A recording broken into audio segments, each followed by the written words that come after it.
Hola querido, el propósito de esta lección es mostrar que Dios puede ayudarnos a administrar las emociones con sabiduría, de modo que podamos disfrutar de una vida abundante y satisfactoria en Cristo.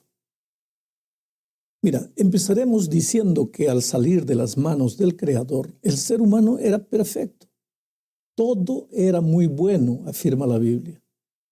En ese todo estaban incluidas las emociones humanas. No existía el desequilibrio emocional. No existían las emociones negativas, ira, rabia, odio, rencor, resentimiento, dolor, miedo. Todo eso es fruto de la entrada del pecado. Pero hoy, nuestra realidad ya no es la realidad de Adán y Eva antes de la entrada del pecado. Hoy necesitamos entender cómo lidiar con nuestras emociones, especialmente con las emociones negativas. Bueno, la lección de esta semana nos lleva a considerar una historia bíblica registrada en el segundo libro de Samuel, capítulo 13. Este es un capítulo donde encontramos un desfile de emociones negativas. La historia cuenta que Amón, hijo de David, se enamoró de Tamar, su media hermana. Aquí encontramos la primera emoción negativa. Este amor que Amón sentía no era amor, era una pasión enfermiza, una emoción enfermiza, porque la Biblia dice que por causa de este amor, entre comillas, él se enfermó y comenzó a enflaquecer. El amor irracional no es una emoción positiva. Ningún amor auténtico es irracional. La pasión sí. La pasión quiere porque quiere. No entiende razones y muchas veces hace tonterías. Fue lo que hizo Amón. Él se hizo como que no podía levantarse, estaba enfermo, y le pidió a su padre David que le enviase a su media hermana Tamar para prepararle algo de comer. Y aprovechando que estaban solos, la violó. De nada sirvieron las súplicas de Tamar. Amón estaba enloquecido y concretó su delito. Ahora, aquí encontramos la segunda emoción negativa de este capítulo 13. Al verse deshonrada, Tamar sintió vergüenza, humillación, ganas de no existir. Hay mucha gente fracasada en la vida por causa de la vergüenza. Vergüenza de la situación social, de su situación económica, vergüenza de su raza, de su edad, en fin. La vergüenza es dañina y te hace sentir inferior a las otras personas. ¿Y David?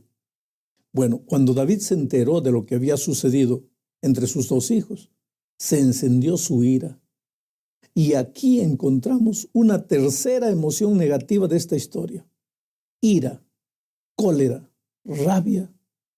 Aquel sentimiento que no te permite ver las cosas, las circunstancias con claridad.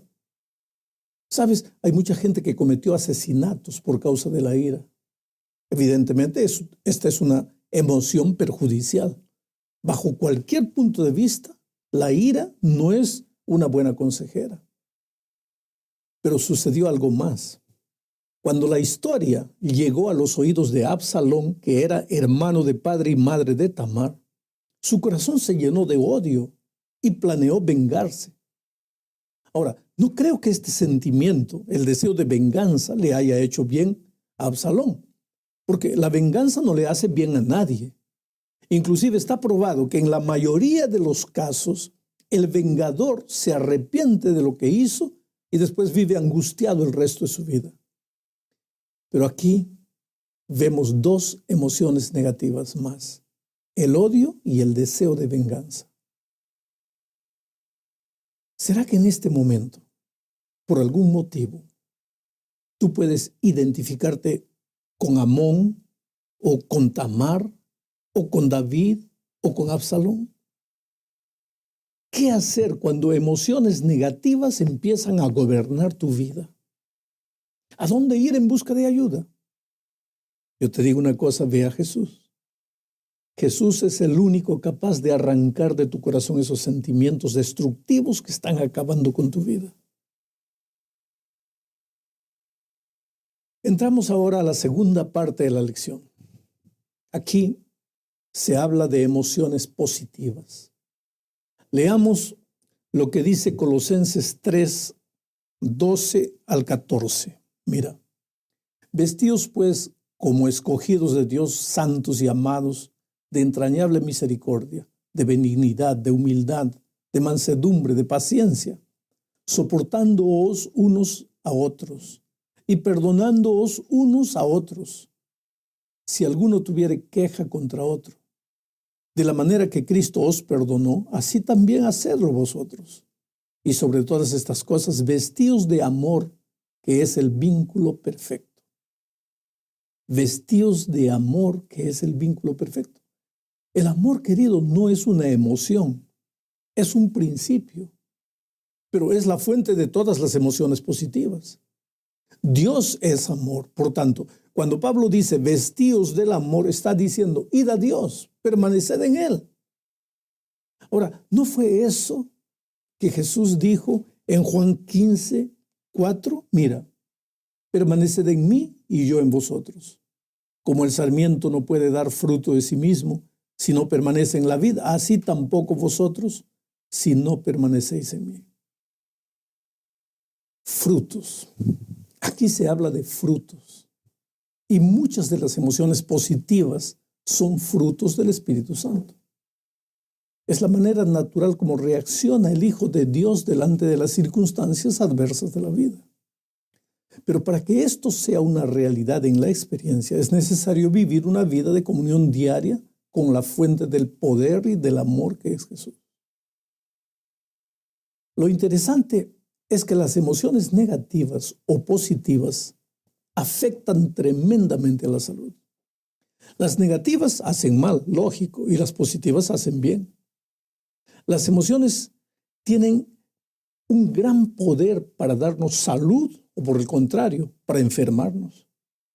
El ser humano es un ser integral compuesto de un cuerpo físico, mente, emociones y el lado espiritual. Cuando una de las partes está mal, repercute en las otras. No hay cómo evitar esta situación. La tercera y cuarta parte de la lección nos lleva a pensar en la manera como Jesús expresó sus emociones. Mira, cuando Jesús vio a la multitud que lo seguía, por ejemplo, la Biblia dice que sintió compasión por ella. Quiere decir, Jesús se colocó en el lugar de la multitud, trató de entender cómo se sentían esas personas después de haber viajado días y días para escuchar su predicación. Jesús sabía que esas personas estaban con hambre y su corazón fue movido a hacer algo en favor de esa gente. El problema de estas personas no era solamente el hambre, sino el vacío, la desesperación del alma. Aquella gente buscaba solución para sus problemas y Jesús sintió dolor por lo que el pecado había hecho con los seres humanos. Su compasión nacía de una comprensión completa de la naturaleza humana. Ese amor maravilloso, esa compasión humana de Cristo se manifestó muchas veces, como por ejemplo cuando curaba a los leprosos. Jesús no tenía miedo de aproximarse de ellos, de tocarlos. Jesús tocó no solo a los leprosos, sino también a los ciegos y a otro tipo de enfermos. Ahora, ¿por qué? Es que él sabía que esa gente cargaba en la vida un profundo sentimiento de rechazo. Nadie se atrevería a tocarlos. La enfermedad en aquellos tiempos era un símbolo de pecado. No solo la lepra, la enfermedad en general. ¿Recuerdas cuando un día los discípulos le preguntaron a Jesús quién había pecado, si el ciego o sus padres? Ahora, Jesús quebró todas esas barreras y se aproximó de la gente y las tocó. En otra ocasión, y esa historia está en Marcos 10, Jesús acarició a los niños. Y al joven rico, el relato dice que lo amó. ¿Por qué lo amó? Es que aquel muchacho estaba perdido en medio de la iglesia. Cumplía todo, guardaba todo, seguía, obedecía todo, pero estaba perdido. Creía que la salvación era la recompensa de un buen comportamiento, pero se sentía vacío y perdido. Y Jesús sintió compasión por él y lo amó. ¿Cómo puedes creer entonces que Jesús no te ama? No importa quién eres ni cómo vives, a pesar de las circunstancias en que te encuentras, Jesús te ama mucho y está dispuesto a extenderte la mano. En otra ocasión, delante de la ciudad de Jerusalén, Jesús lloró. La narración está registrada en Lucas 19, versículos 41 al 44. Dice así: cuando se acercó, al ver la ciudad, lloró sobre ella, diciendo: oh, si también tú conocieses, a lo menos en este tu día, lo que es para tu paz. Mas ahora está encubierto de tus ojos. Vendrán días sobre ti cuando tus enemigos te rodearán con cerca, te sitiarán y por todas partes te estrecharán y te derribarán a tierra y tus hijos dentro de ti, y no dejarán en ti piedra sobre piedra, por cuanto no conociste el tiempo de tu visitación. Esta es una de las partes que más me emociona. Jesús, que todo lo ve y todo lo sabe, conocía el futuro triste de Jerusalén por causa de su desobediencia. El pueblo no entendía, o parecía no entender, o fingía que no entendía, pero se estaba encaminando a la muerte. Y Jesús amaba a esas personas. ¿Qué podría hacer más Él para ayudarlas a escoger el camino de la vida? Porque la decisión es personal. Nadie podría obligarles a andar en los caminos de la vida. Ellos habían escogido el camino de la muerte y Jesús se emocionó tanto por la decisión errada de los hijos que amaba, que lloró. Ahora yo me pregunto a mí mismo, ¿qué con relación a mí? ¿Qué tipo de emoción yo le causo a mi Señor Jesús? ¿Alegría? ¿Tristeza? ¿Me importa lo que Él hizo por mí en la cruz del Calvario? Son preguntas que solo yo puedo responder. Los evangelios muestran 2 veces en las que Jesús lloró. Esta, delante de Jerusalén, fue la primera. La otra fue por ocasión de la muerte de Lázaro. Ahora, Jesús no lloró en la tumba de Lázaro porque nunca más vería a su amigo. No, Él sabía que en 5 minutos más Lázaro estaría vivo de nuevo. Entonces, ¿por qué lloró? Por la tristeza de los otros, por lo que el pecado había hecho en la vida. En aquella ocasión Cristo te vio a ti que acabas de perder un ser querido y sientes que has perdido el rumbo de las cosas. Lloró por ti, por la tristeza que el pecado trajo al mundo y porque te ama.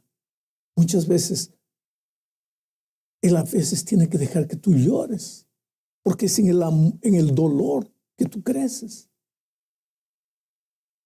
Entramos ahora a la última parte de la lección hablando del plan divino para las emociones negativas que tanto nos hacen sufrir en esta vida.